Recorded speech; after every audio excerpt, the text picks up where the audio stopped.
아멘. 소위 남자 여자가 관심을 갖는 것을 썸을 탄다고 얘기하죠. 그러다가 점점 관계가 깊어져서 이제 사랑하는 사이가 되었습니다. 그래서 남자가 여자에게 이렇게 고백합니다. 난 널 사랑합니다. 그랬더니 여자가 뭐라고 말을 하는가 하면 나를 사랑하면 나를 사랑하는 것을 증명해 보이래요. 어떻게 증명해 보여요? 자, 제가 세 가지 예를 한번 들어보겠습니다. 여러분은 어떻게 하는 것이 그래 이 남자가 정말 나를 사랑하고 있구나로 인정할 만할까요? 첫째, 그 여자가 좋아하는 아주 명품 핸드백을 사줬습니다. 두 번째, 그 여자에게 상당히 많은 현찰 돈을 주었어요. 세 번째는 그 여자의 어머니, 이 장모님이 될 사람이겠죠. 그분의 옷을 비싼 옷을 한 벌 사갖고 왔습니다. 셋 중에 여러분은 어떤 남자가 정말로 나를 사랑한다고 증명했다고 보십니까? 2번. 왜? 누가 그러지 마. 자기 돈 아까도 안 주잖아요. 그걸 내가 어머니 못 사드리면 되지. 어? 맞아? 각자 생각을 다르겠지만 정말 그 여자를 사랑한다면 우리 옛날 속담에 이런 속담이 있습니다. 처갓집 말빵다. 마누라가 이뻐 보이면 처갓집 말도 보고도 절한다. 예, 정말 내가 그 여자를 좋아하면 그 여자의 어머니까지 사랑할 수 있는 거예요. 제 개인적인 생각입니다. 2번, 3번 다. 한 율법사가 예수님께 나와서 물었습니다. 제일 큰 계명이 무엇입니까? 주님께서 명쾌하게 대답하십니다. 마음을 다하고 목숨을 다하고 뜻을 다하고 하나님 여호와 하나님을 사랑하라 하셨으니 이것이 크고 첫째 되는 계명이에요. 둘째는 이와 같으라는 것은 첫째는 하나님 사랑이고 둘째는 이웃 사랑이라는 그런 얘기가 아니라 첫째 안에 다 포함됐다는 겁니다. 이와 같이 내 이웃을 내 몸같이 사랑을 하셨으니 이것이 온 율법이요 선지자의 강령입니다. 갈라디아서 5장 14절 말씀에 보면 온 율법이 내 이웃을 사랑하라로 다 이루어졌다고 얘기하고 있습니다. 성경에서 뭐라고 얘기하고 있냐면 성경을 보는 시점, 관점에 가장 중요한 것이 있는데 그것이 뭐냐면 하나님을 사랑한다면 진심으로 하나님을 사랑한다면 그 하나님을 사랑하는 마음으로 이 땅에서 살아가는 하나님이 사랑하는 사람들을 사랑하는 것이 사랑이라고 성경에서 이야기를 하고 있습니다. 하나님은 우리가 아무리 하나님 사랑해요 사랑해라고 외쳐내도 하나님은 절대로 그 사랑을 인정하지 않는다는 겁니다. 내가 정말로 내 이웃을 심령 사랑했을 때 하나님께서는 네가 나를 사랑하는구나 하면서 그 사랑을 평가하신다는 겁니다. 그렇다면 그 시각으로 내가 하나님 말씀을 붙들고 살아가는 사람이라면 내게 그 어떤 것이 주어진다 할지라도 그것이 내 삶의 목적이 될 수는 없습니다. 내게 높은 지위가 주어졌다면 그 높은 지위를 가지고 뭐 밑에 사람한테 힘주고 뭐 그런 것이 아니라 그 지위를 이용해서 다른 사람에게 도움을 주는 것, 이것이 바로 하나님의 사랑이라는 겁니다. 내가 다른 사람보다 좀 더 나은 풍요한 물질을 갖고 있다 그런다면 그 물질이 다른 사람에게 흘러 들어가게 하는 것, 그 사람이 신앙생활을 제대로 하는 사람이라는 겁니다. 하나님께서 이 땅에 오신 이유, 십자가를 지신 이유는 하나님이 우리를 얼마나 사랑하는지를 증명해 보이기 위해서입니다. 예수님께서 우리를 얼마나 사랑하셨는지, 하나님이 우리를 얼마나 사랑하셨는지 예수님을 십자가에 못 박아서 우리들에게 그 사랑을 사랑한다는 현장이 보여주는 것이 바로 십자가입니다. 그런데 오늘 이 말씀 중에 등장하는 사도 바울은 바로 이 하나님을 사랑하고 사람을 사랑하는 것이 신앙의 가장 중요한 기본임을 깨닫고 알고 있었다는 겁니다. 사도 바울은 다메섹을 거닐고 있었습니다. 그때는 바울이 아니라 사울 시절이죠. 근데 여러 무리와 함께 다메섹을 걸어가고 있는데 다른 사람은 보지 못하는 빛, 그리고 다른 사람은 듣지 못했던 그 말씀으로 사도 바울은 하나님에게 구원을 받게 됩니다. 그 자기가 얼마나 유대인들을, 예수 믿는 사람들을 핍박했는데 나 같은 걸 구원해 준 것을 너무너무 고마웠어. 그 은혜가 너무너무 감사해서 그 은혜를 갚으려고, 그 은혜의 빚진 자 심정이 돼서 그 빚을 갚아야 되는데, 그 빚을 갚아야 될 그 대상이, 빚을 갚아야 될 것이 어디에 있는지를 확실하게 알았다는 겁니다. 네가 내 사랑을 받고 내가 구원받은 것에 그 빚을 갚으려면 어떻게 해야 되는지 하나님 마음을 알고 있었던 겁니다. 오늘 로마서 1장 14절 말씀 같이 한번 보겠습니다. 헬라인이나 야만인이나 지혜 있는 자나 어리석은 자에게 다 내가 빚진 자라. 헬라인이라는 것은 이방인이고, 야만이라는 것은 헬라어를 사용하지 못하는 사람들입니다. 예, 지혜인이나 지혜 없는 자나 다 하나님의 사랑의 빛을 졌는데 그 사랑의 빛을 갚아야 할 것이 어디인지를 분명히 알았다는 거예요. 여러분, 빛 한번 줘보셨어요? 억수로. 빚진 자의 부담은 엄청납니다. 제가요, 서울집이 하나 있는데 너무 오래 살았어요. 그 사람이 너무 싼 가격에.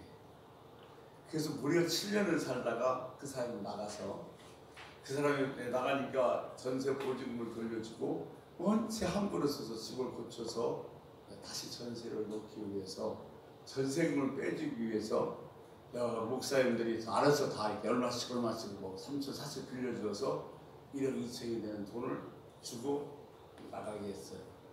그리고 1,000만 원을 들여서 수리를 했습니다. 12월 달에. 작년. 그런데 지금 8월 달이 다 끝나고 9월 됐는데 8월 달에 돼야 그 집 전세로 나갔어요. 그런데 자기들이 알아서 자진해서 빌려주는 거지만, 야, 그 빚진 자의 마음은 사람 참 답답하더만요. 봐도 부담스럽고 전화 와도 부담스럽고 정말 그래요. 그런데 전세가 나갔어요. 하나님한테 제가 그 감사하며 기도하면서 이런 기도를 했어요. 하나님, 정말로 빚을 지니까 마음이 너무너무 부담이 됩니다. 그런데 내가 하나님께 받았던 그 복음의 빛, 구원의 빛에 대한 부담감은 너무 사라질 것 같습니다. 복음의 빛에 대한 부담감을 갚기로 결심하고 갚을 수 있는 내가 되게 해달라고 기도했어요. 근데 사도 바울은 지금 자기가 구원받은 것이 너무너무 감사해서 하나님께 빛을 졌다는 겁니다. 그런데 그 빛을 갚아야 되는데 그 빛을 갚아야 할 대상이 누구인지를 사도 바울은 명확하게 알고 있었다는 겁니다. 그러니까 하나님을 사랑하면 하나님을 사랑하는 그 사랑을 가지고 다른 사람을 사랑하는 것이 하나님의 빛을 갚을 수 있다고 생각하는 것이 하나님, 사도 바울입니다. 내가 하나님께 예수님께 빛을 줬는데 그 빛을 갚을 방법은, 그 사랑의 빛을 갚을 방법은 다른 사람에게 사랑을 해주는 것, 그것이 빛을 갚는 방법이라고 사도 바울은 말하고 있는 겁니다. 한국 교회는 교인들이 1000만이 넘는다고 했어요. 근데 코로나 일어나기 전만 해도 800 정도로 줄였다고 했고, 지금은 코로나 이후로 훨씬 더 줄였을 거예요. 한국교회 교인들이 얼마나 하나님을 사랑했는지 교회를 정말로 웅장하고 크고 화려하게 지었어요. 그런데 문제는 이렇게 하나님을 사랑해서 교회를 크고 웅장하게 지었는데, 하나님을 사랑하는 것이 사람을 사랑하는 것으로 보여주지 못하고 있다면, 나타나지 않고 있다면 거기에서는 화평과 사랑의 열매를 얻을 수가 없다는 겁니다. 많은 사람들이 큰 교회 좋아하는 성향이 있습니다. 왜냐하면 편해요. 사람이 많아서 뭔지 아는지도 모르고 뭐 편합니다. 그리고 부담도 없어요. 헌금 바구니도 안 돌려요. 그래서 툭 가면 돼요. 그러니까 내가 헌금을 했는지 안 했는지 신경 쓸 필요도 없어요. 근데 저는 이 헌금 바구니를 돌리는 이유는 뭐냐면, 최소한도 부담은 가져야 된다고 생각해요. 그래서 그래요. 두 번째, 어디 가서 당신 어디 교회 다녀요 그러면 큰 교회는 자연스럽게 내가 어디 교회 다닌다고 얘기할 수 있어요. 근데 작은 조그마한 개척교회 다니는 교인들은 저기 있어요. 왜? 교회가 크면 나의 시장도 큰 것 같고, 교회가 작으면 내 시장도 정말로 좋은 것 같이 생각하는데 절대 그렇지 않습니다. 아멘.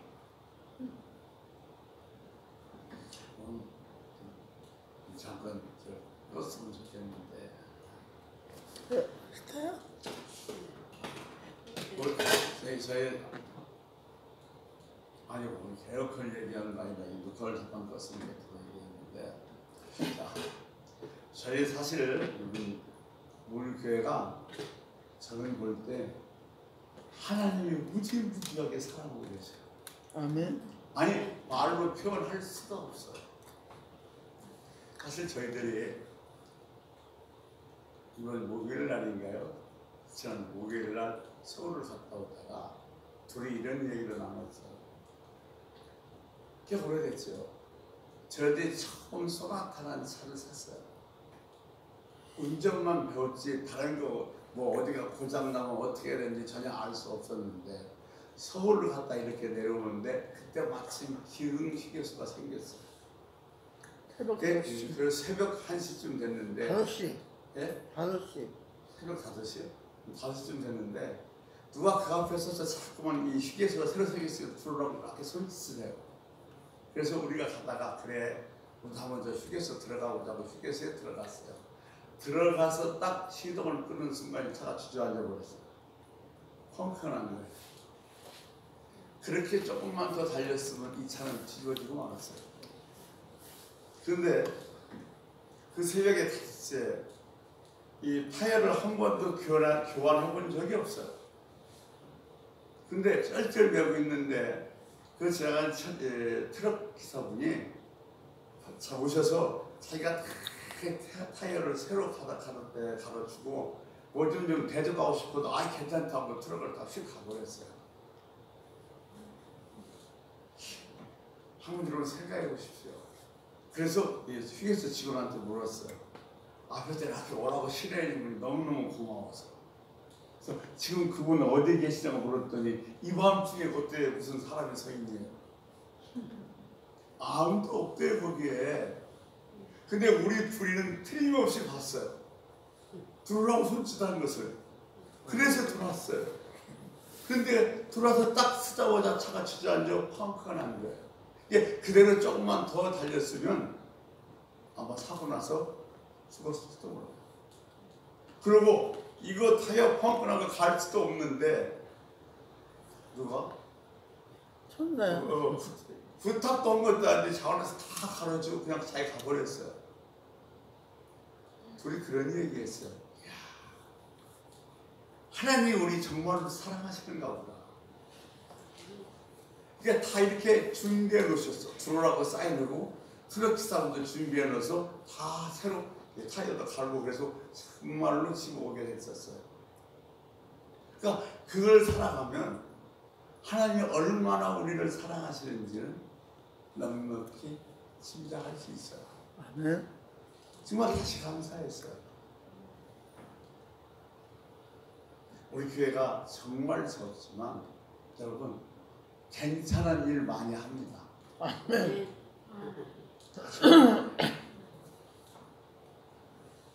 매달마다 사모님들한테 옷 나누고요.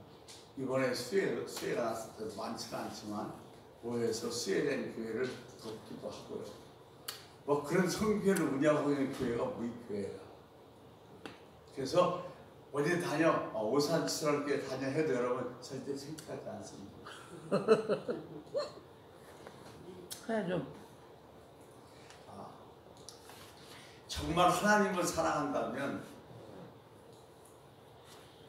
그것이 이웃사랑으로 나타나지 않으면 그 하나님 주시는 화평과 사랑의 열매를 맺기는 정말 힘듭니다. 예수 믿는 사람이 4천만 아니요 5천만이 됐어도 예수 믿는 그리스도인들이 하나님의 사랑으로 다른 사람을 사랑하지 않는다면 결코 그것은 정말로 하나님을 사랑하는 것이 아닙니다. 하나님은 우리가 하나님을 사랑하는 것을 증명해 보이는 것이 다른 사람을 내 이웃을 사랑했을 때에 비로소 네가 나를 사랑한다고 평가하신다는 거예요. 자, 오늘은 사도 바울은 하나님의 사랑하는 마음으로 이웃을 사랑하는 그 사랑하는 방법 3가지 패턴을 우리들에게 소개해주고 있습니다. 우리가 진심으로 하나님을 사랑하고 있다면 오늘 본문 속에 이렇게 얘기하고 있습니다. 로마서 1장 8절입니다. 같이 한번 읽습니다. 먼저 내가 예수 그리스도로 말미암아 너희 모든 사람에 관하여 내 하나님께 감사함은 너희 믿음이 온 세상에 전파됨이로다. 아멘. 사도 바울이 지금 뭐라고 얘기하고 있냐면 로마 제국 안에 있는 로마 그리스도인들을 소문하기 시작합니다. 어떤 소문인가 하면 좋은 소문이에요. 로마 제국은 극도로 타락한 시대였습니다.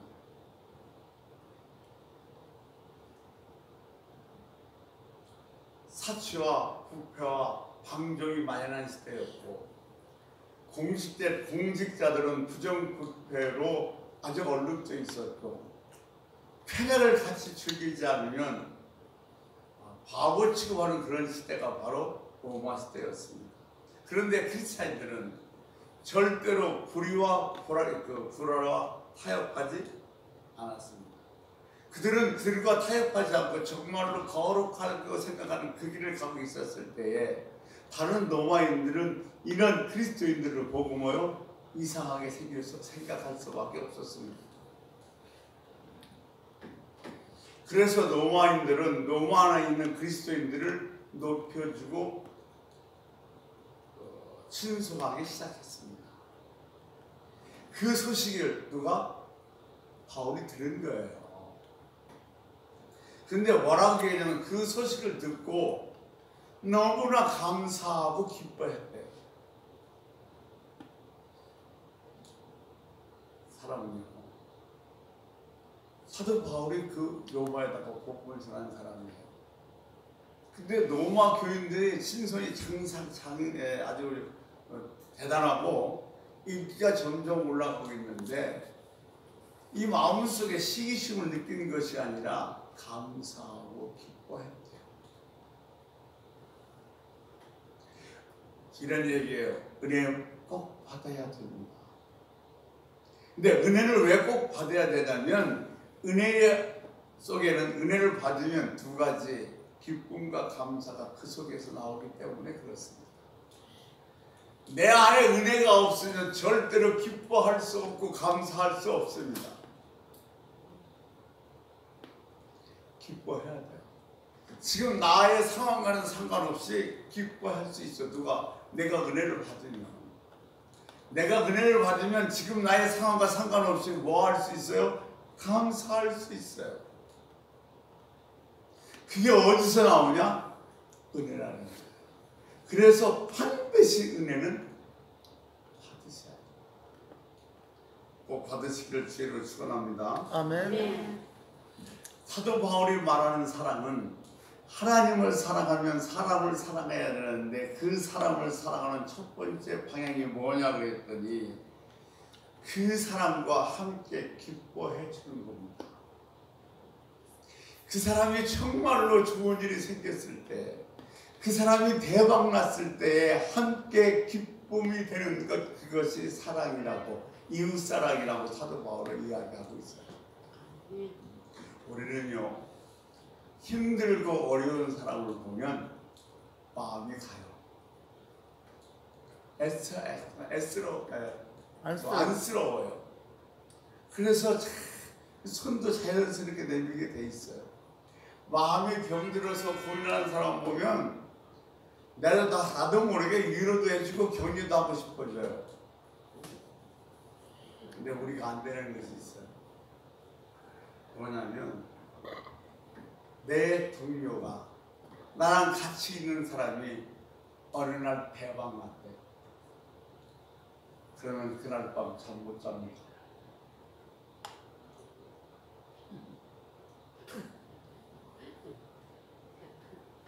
잠이 안 와요. 이것이 우리들의 갈등입니다.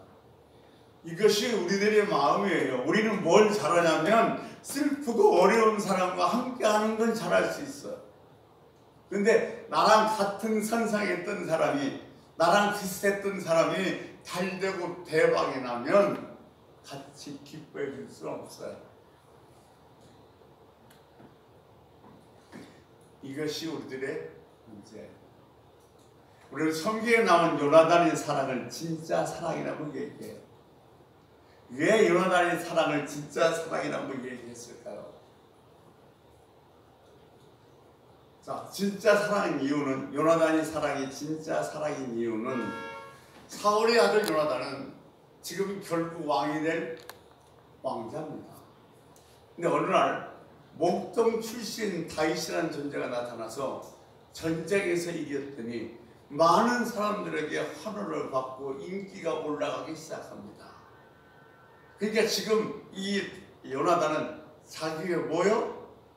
왕자까지도 위협을 받는 상태까지 됐어요. 얼마나 백성들이 지지하고 환호하는지. 여러분 언제 힘든 줄 아십니까? 경쟁자가 있을 때. 우리는 경쟁자가 있으면 시기심을 느낍니다. 이게 우리 인생이에요. 경쟁자가 없으면 시기심이 없습니다. 왜 요나단의 사랑을 진짜 사랑이라고 했는가 하면 다윗은 지금 요나단이 뭐예요? 경쟁자입니다. 그런데 다윗이 치고 올라오고 인기가 올라가고 있는데 전혀 힘들어하지 않아요. 지금 그럼에도 불구하고 요나단이 무슨 고백을 하느냐면 사무엘상 18장 1절에 보면 이렇게 얘기하고 있어요. 요나단이 다윗에 대해서 하고 있습니다. 다윗이 사울에게 말하기를 마침에 요나단의 마음이 다윗의 마음과 하나가 되어 요나단이 그를 자기 생명같이 사랑하니라. 요나단이 다윗을 자기의 생명같이 사랑합니다. 자, 그 다음에 사무엘상 19장 1절에 보면 또 이렇게 표현되어 있어. 어떻게 표현하고 있는 같이 읽습니다. 사울이 그의 아들 요나단과 그의 모든 신하에게 다윗을 죽이라 말했더니 사울의 아들 요나단이 다윗을 심히 좋아함으로 다윗을 심히 좋아함으로 기뻐했어요. 예, 여러분 사랑하면 기쁜 거예요. 명성이 올라가고 인기가 올라가고 있는데 누가 내 경쟁자가 그런데 전혀 힘들어하지 않아요. 그것이 축복이 됩니다. 경쟁자가 올라갈 때에 그것을 시기하지 않고 어려워하지 않을 때 그것이 내게 뭐가 된다는 거예요? 축복이 되기 때문에. 집사님 정말로 축하합니다. 그렇게 인사를 해놓고 되돌아서서 딴 표정 짓지 말고 정말로 함께 기뻐해야 돼요. 아멘. 예, 같이 축복이 돼야 되는 거예요. 마치 내가 그렇게 잘 되는 것처럼 같이 축복이 돼야 되는 겁니다. 그것이 그 사람을 사랑하는 것이고 그 사랑이 바로 하나님을 사랑한다는 증명이 된다는 겁니다. 사무엘상 19장 4절에 보면 요나단이 그의 아버지 사울에게 다윗을 칭찬하여 이르되 원하건대 왕은 신하 다윗에게 범죄하지 마옵소서. 그는 왕께 득죄하지 아니하였고 그가 왕께 행한 일은 심히 선함이이다. 아멘. 지금 경쟁자임에도 불구하고 다윗은 진심으로 좋아하고 축복합니다. 그러면서 그를 얼마나 보호했는지 몰라요. 그것이 오늘 19장 4절 얘기예요. 여기 우리가 그를 칭찬했다고 그랬는데 이 칭찬하기라는 단어가 우리 개역 성경에는 칭찬으로 되어 있는데 개역하기 전 성경이 뭐냐면 다윗을 포장하여 이렇게 되어 있어요. 포장했다는 얘기는 히브리어로 칭찬했다는 겁니다. 그의 행위를 칭찬했고 그의 성품을 칭찬했고 그의 업적을 칭찬했어요. 계속해서 다윗을 보호합니다. 다윗을 칭찬합니다. 왜 사랑은 내 경쟁자가 잘 될 때 함께 기뻐해 주는 것입니다. 잘 됐어요.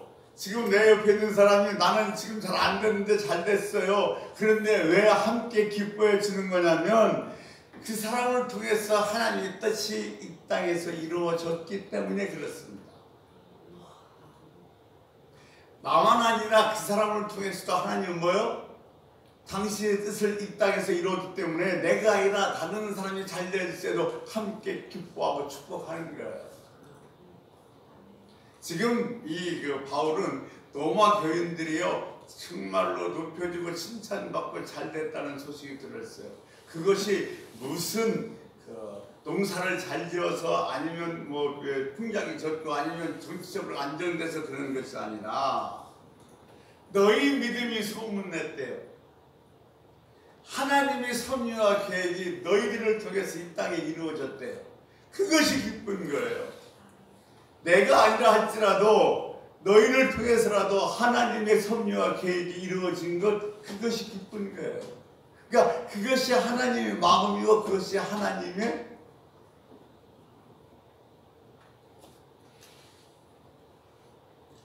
수인 거예요. 그러니까 여러분 나는 안 됐어. 근데 옆에 있는 사람이 대박 났어. 왜 같이 이제 축복이 돼야 되는가 하면 그 사람을 통해서 하나님의 뜻이 이 땅에 이루어졌기 때문입니다. 아멘. 그럴 때 그것이 비로소 하나님이 그래 네가 나를 사랑하는구나 하고 인정하신다는 거예요.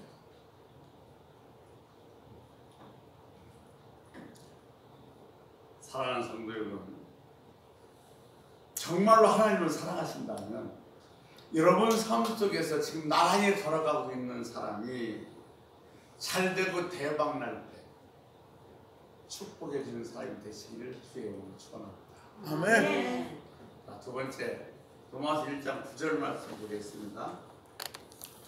같이 읽습니다. 내가 그의 아들의 복음 안에서 내 심정으로 섬기는 하나님이 나의 증인이 되시거니와 항상 내 기도에 쉬지 않고 너희를 말하며 항상 내 기도에 쉬지 않고서 너희를 말하며 사랑이라는 것은 그를 위해서 기도해 주는 거예요. 어떻게 기도했어요? 항상 아침 저녁. 다시 말씀드리면 내가 누구를 사랑하게 되면 반드시 내 기도의 공간 안에 그 사람이 들어오게 되어 있습니다. 우리가 누군가 만나서 집사님 사랑해요.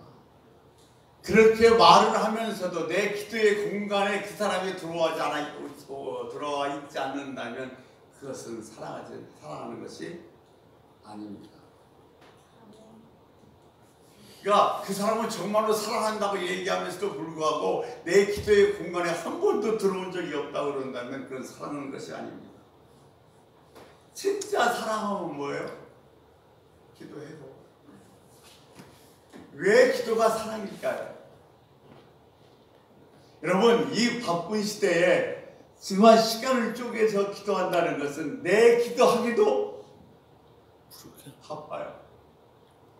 그런데 그 기도 속에 누가 다른 사람의 이름이 들어와 있다는 것은 그 사람을 뭐요? 사랑한다는 증거예요. 여러분 자녀가 여러분의 기도방을 들락날락 하는 이유는 뭐냐면 여러분이 자녀를 사랑하기 때문에 그래요. 그러니까 내가 그 사람을 사랑한다면 반드시 내 기도 공간에 그 사람이 들어와야 한다는 겁니다. 우리 인생은 절대로 사랑하지 않는 사람을 위해서는 기도하지 않습니다. 그리고 사랑하면 반드시 기도하게 되어 있습니다. 여러분 한번 생각해 보십시오. 내 기도의 방에 출입하는 사람들은 어떤 사람들입니까? 여러분 마음속에 다 사랑하는 사람들입니다. 근데 사도 바울이 이렇게 얘기하고 있어요. 내가 너희를 사랑했는데 그래서 기도하는데 아침 밤으로 기도했대요. 내가 너희들을 사랑해서 아침 밤으로 기도했는데 누가 증인이냐면 내 심령으로 섬기는 하나님이 증인이에요. 그러니까 내가 너희를 사랑하고 있다. 그래서 기도하고 있다. 그게 누가 증인이냐면 하나님이 증인이라는 거예요. 여러분, 제가 하루에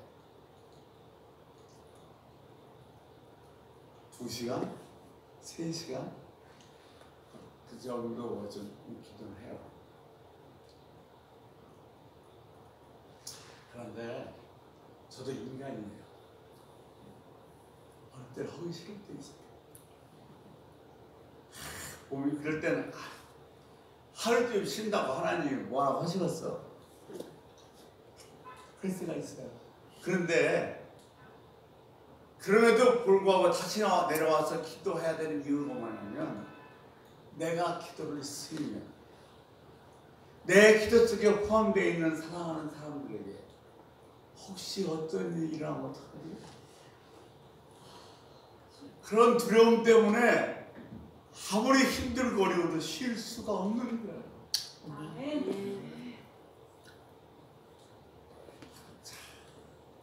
우리가 정말로 타인을 위해서 기도한다면 우리 마음에 있는 이기심은 시기심은 없어져요.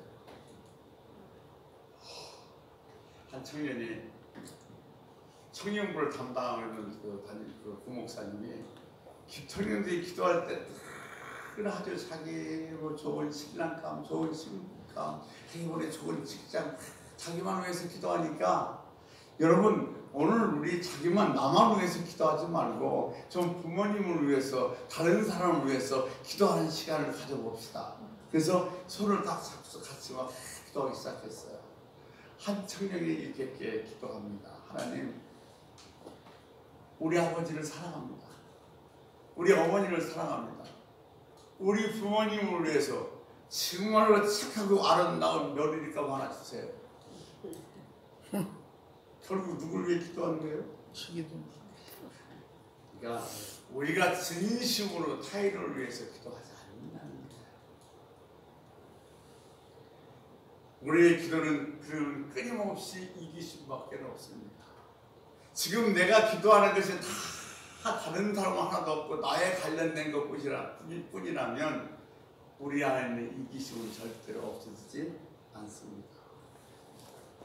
여러분 정말로 사랑합니다. 그러면 사랑한다는 걸로 끝나는 것이 아니라 여러분이 기도 속으로 초대해야 됩니다. 성경은 우리가 누군가를 사랑한다면 반드시 기도해야 된다고 이야기하고 있습니다. 내가 기도드릴 때 하나님께서는 그 기도를 통해서 그 가정에 그 사람에게 필요한 것을 공급해 주는 것을 믿으시기 바랍니다. 아멘. 그래서 다른 사람을 위해서, 사랑하는 사람을 위해서, 내가 사랑한다면 그 사람은 반드시 내 기도방 안에 들어와 있어야 되는 겁니다. 11절에서 이렇게 얘기하고 있습니다.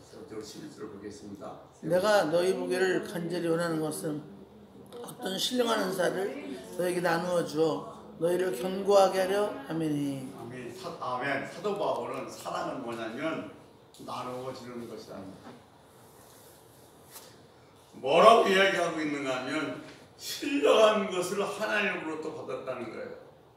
나누는데 내 것이 아니라는 겁니다. 우리는 뭔가 나눌 때, 내가 누군가를 위해서 봉사해 줄 때 내 물질을, 내 시간을 나눈다고 생각합니다.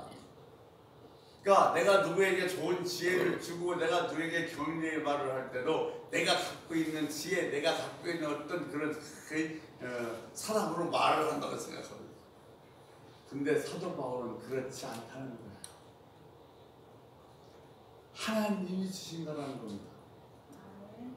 내가 다른 사람보다 조금 더 많이 받는 것이 있다면, 다른 사람보다 조금 더 많이 하나님 또 받는 것이 있다면 나눈다고 이야기하고 있어요. 오늘 본문의 11절에 보면 신령한 은사라는 단어가 나옵니다. 여기서 은혜는 우리들에게 동일하게 주어집니다. 근데 은사는 다양성을 갖고 있습니다. 은혜는 절대적입니다. 우리는 은혜를 통해서 구원을 받습니다. 근데 은사는 상대적이고 복음적 사역을 위해서 하나님께서 그것을 은사로 나누어 주는 겁니다. 나누어 주는 목적은 이렇게 얘기하고 있어요. 너희를 견고케 하기 위함이다. 견고하게 한다는 것은 헬라어의 뜻은 하나님과 묶어준다, 고정시키다, 확립시킨다는 뜻을 갖고 있습니다. 여러분, 우리는 내가 누군가를 나누고 뭔가를 주면 그 사람이 내 밑에 있는 것을 생각해요. 내가 그 사람에게 저 많은 걸 나누어 줬는데 그 사람이 내 말을 안 들으면 뭐요? 속상해요. 또 내가 그를 지배하려고 그래요. 내 그 밑에 종속시키려고 합니다. 근데 성경은 하나님께 주신 것을 나눌 때 나하고 묶어지는 것이 아니라 내가 그 사람에게 나눠주며 말미암아 그것을 통해서 하나님과 묶어진다는 거예요. 아멘. 자, 내가 지금 다른 사람을 도와요. 기도해줘요. 위로해줘요. 그럴 때마다 그 사람이 무엇을 느끼는가 하냐면 그 사람이 하나님의 은총, 하나님의 은혜를 느낀대요. 내가 주는 것처럼 지금 하나님 것을 나누고 있는데 그런 그 하나님의 손길을 느끼고 하나님 앞에서 확고하게 서게 된다는 거예요. 아멘. 그러니까 무슨 얘기냐면 나는 마치 하나님이 주신 것을 내 것처럼 생각하면서 나눴어요. 근데 그 나눔 속에는 뭐요? 하나님의 은혜가 있고 하나님의 손길이 있고 하나님과 묶어주는 역사가 있어서 그가 하나님의 은혜를 알고 하나님 앞에 서게 되어진다는 겁니다. 아멘. 그러니까 우리가 나눌 땐 나눠지는 그 사람이 나하고 묶여 있는 것이 아니라 주님하고 묶여 있다는 사실을 알아야 할 것입니다. 우리는 마음으로 물질만 나누는 것이 아니고 시간만 나누는 것이 아니고 말 한마디, 격려의 말, 소망의 말, 이 말도 나눠질 때에 그 사람은 그리스도 안에서 확고하게 견고하게 바로 설 수 있다는 거예요. 얼마나 귀해요. 그래서 지금 사도 바울은 나누는 것이 뭐요? 사랑이라고 얘기하고 있는 겁니다. 아무리 고급스러운 거울이 있어도, 정말로 귀중한 보석이 있어도 빛이 없으면 아무 소용이 없습니다. 정직하게 말하면 우리에게는 그런 사랑이 없어요. 사도 바울이 얘기하는 그런 사랑이 없어요. 다른 사람이 잘 될 때 같이 기뻐해주고, 늘 내 기도 안에 그 사랑이 포함되고, 내 것을 정말로 기쁜 마음으로 나누는 그런 사랑이 우리에게는 없는 게 사실이에요. 그런데 십자가의 사랑을 만난 사람만이 하늘로부터 공급되는 그 사랑에 힘입어서 십자가의 능력으로만 가능한 겁니다. 여러분, 내 옆에 있는 사람이 잘 될 때 함께 기뻐하고 함께 축복하는 거예요. 같이 축복이 되는 겁니다. 그럴 때 하나님이 네가 나를 사랑하는구나 하고서 확인하신다는 거예요. 인정해 주신다는 겁니다. 하나님 나와서 내 마음에 두지 않았던 사람들을 기도하기 시작했을 때, 나를 힘들고 나와 별 상관없는 사람들을 위해서 기도하기 시작했을 때, 비로소 하나님께서 네가 나를 사랑하는구나 이렇게 인정하신다는 겁니다. 하나님을 사랑하는 사랑은 다른 사람을 사랑하는 말미암아 그 사랑을 확정하는 걸로 지지는 걸로 믿습니다. 아멘. 여러분, 하나님 사랑하세요? 아멘. 그 하나님을 사랑한다는 걸 우리가 사랑한다고 아무리 외쳐도 하나님께서는 인정해 주지 않으십니다. 내가 뭐 할 때 다른 사람을 사랑하는 방법이 세 가지. 첫 번째 뭐냐 했더니 다른 사람이 잘 날 때 같이 기뻐해 주는 거예요. 그리고 내 기도 속에 항상 그 사람이 포함되어 있는 거예요. 세 번째, 내 것을 그 사람과 나눌 때 비로소 하나님께서는 네가 날 사랑하는구나 하고 확인하고 인정해 주신다는 거예요. 이것으로서 하나님에게 하나님의 사랑을 확인할 수 있는, 확증할 수 있는 여러분 되시기를 주의 이름으로 축원합니다. 아멘. 기도하겠습니다. 하나님, 많은 것을 갖고 있지 않다 할지라도, 내가 많은 것의 지혜가 없다